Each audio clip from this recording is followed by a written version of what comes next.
Little dabble, do you?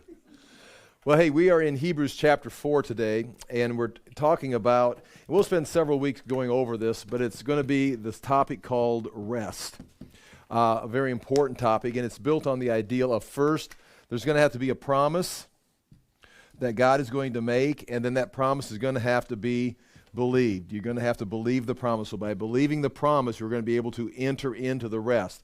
We're going to have some ideas on questioning what is this rest. For example, Joshua would let his people into the promised land, which was the rest that was promised. But then that's 1400, let's say 1405 BC.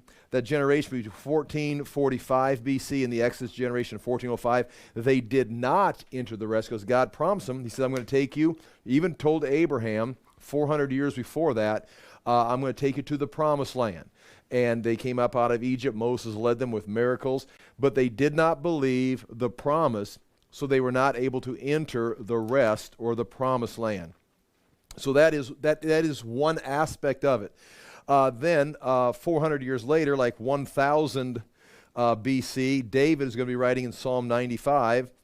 He's going to be writing that, do not be like they were, and he's talking to his people of his generation, 1000 BC, who are already living in the promised land, and says, do not be like these people were in Moses' generation or Joshua's generation, who did not believe. They hardened their hearts. He refers to it as an evil heart. They didn't understand or believe the word of God, so they turned away and they were deceived. Because they didn't believe the truth, they turned away and were deceived, and they had an evil, deceived heart. And then, of course, they disobey.